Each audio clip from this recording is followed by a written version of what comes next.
जय श्री कृष्ण भक्तजनों। उत्पन्ना एकादशी व्रत कथा। आज के दिन भगवान विष्णु के 16 कलाओं से निर्धारण पूर्व अवतार भगवान कृष्ण की पूजा की जाती है। भगवान कृष्ण की पूजा में नैवेद्य के रूप में फल ही अर्पित किए जाते हैं। फलाहार में आप फलों का ही भोजन करें, कद्दू अथवा मावे की मिठाइयों का प्रयोग ना करें। अब हम इसकी कथा विस्तार से कहते हैं।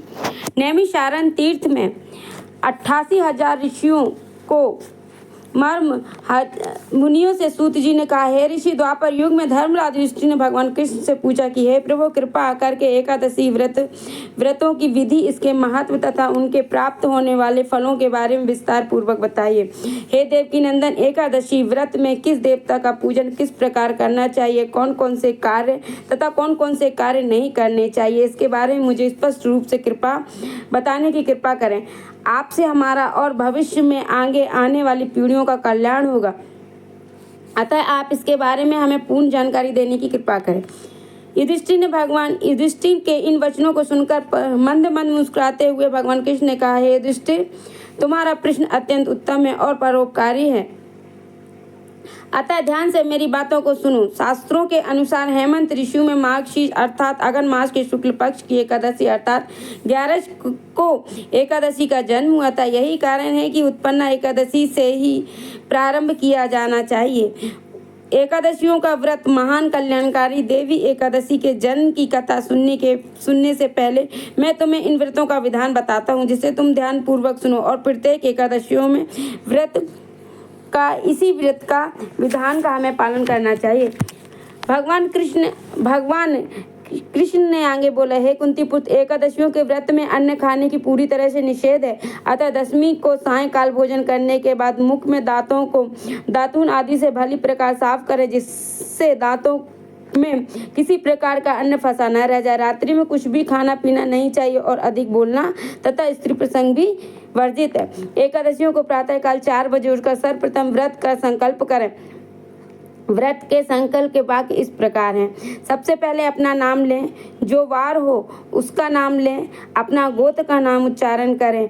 अपने नाम का उच्चारण करने के पश्चात और आप जिस भी उससे हैं जाति से हैं वो आपको कहना चाहिए। अगर आप ब्राह्मण हैं तो आपको बोलना चाहिए, शूद्र से हैं तो कहना चाहिए दासो अहम कहना चाहिए।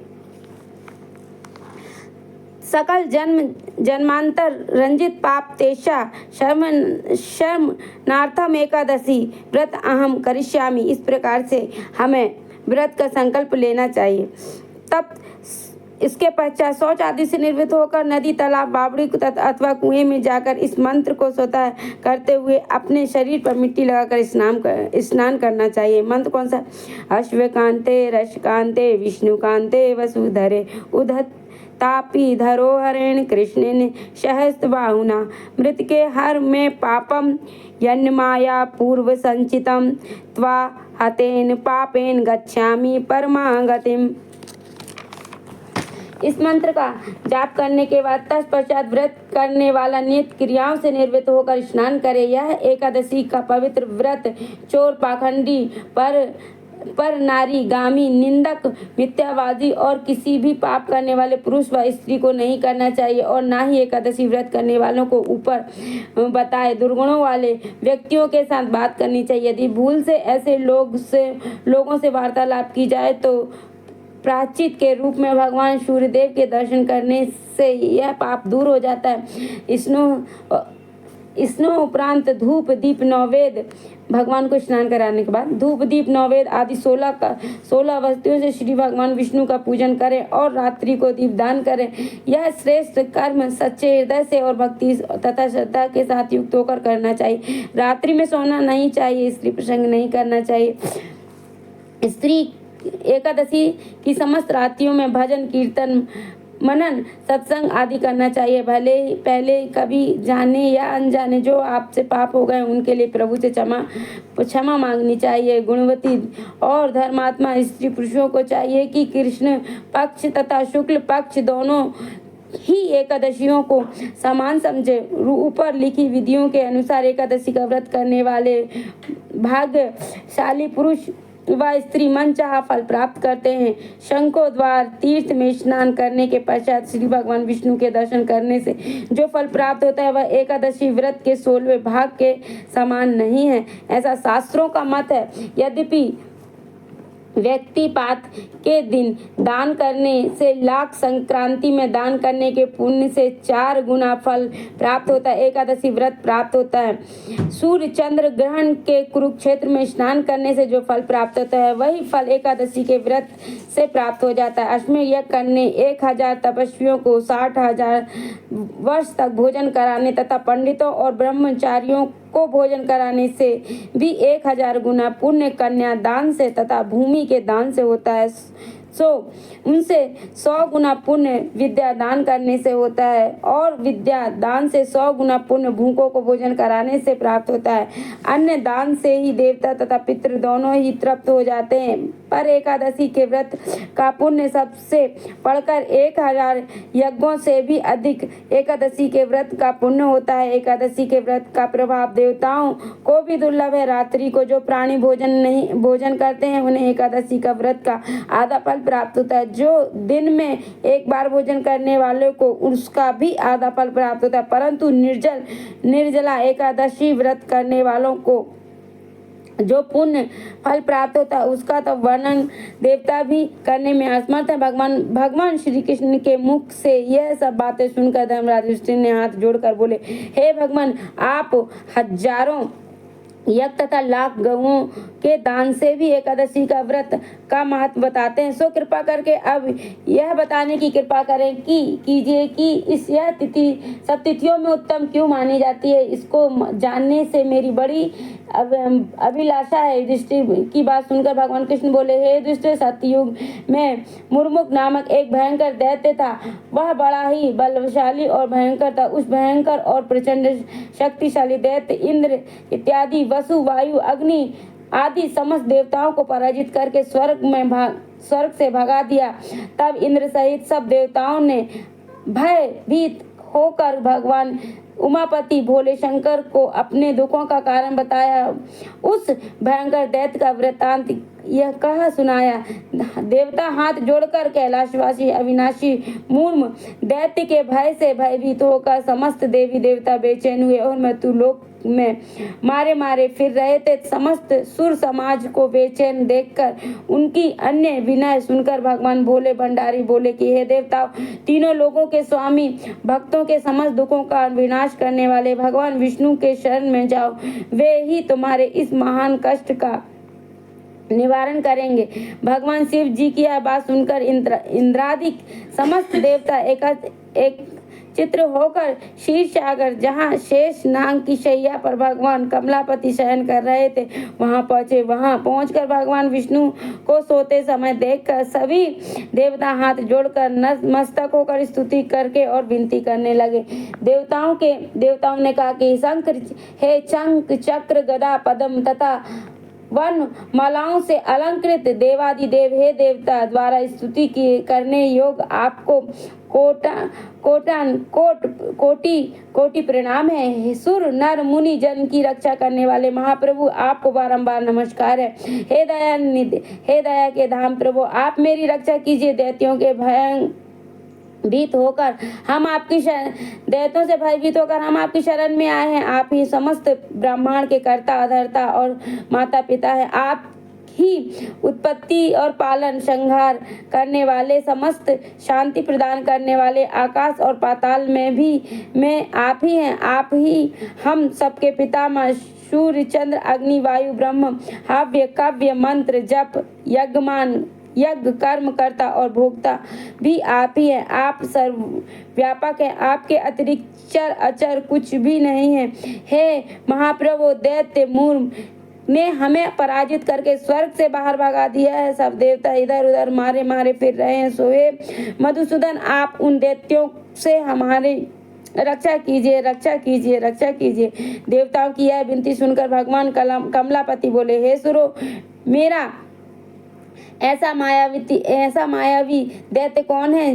उनमें ऐसा कितना बल है? वह कितने शय है तथा वहाँ कहाँ रहता है वह सब मुझसे कहो। भगवान विष्णु की बात सुनकर देवराज ने कहा, हे प्रभु, प्राचीन काल में नाड़ी जंग नाम का एक राक्षस था। उसी का पुत्र महाबली, महापराक्रमी और विश्वविख्यात मुर्म नामक एक दैत्य है। वह चंद्रावती नामक नगरी में रहता है। उस महाअसुर के समस्त देवताओं को स्वर्ग से निकालकर अपना अधिकार कर लिया है। वह इंद्र, अग्नि, वरुण, कुबेर, यम, वायु, ईश, चंद्रमा, नैमित आदि सबके स्थान पर अपना आधिपत्य जमाकर और भू सूर्य बनकर प्रकाश करता है।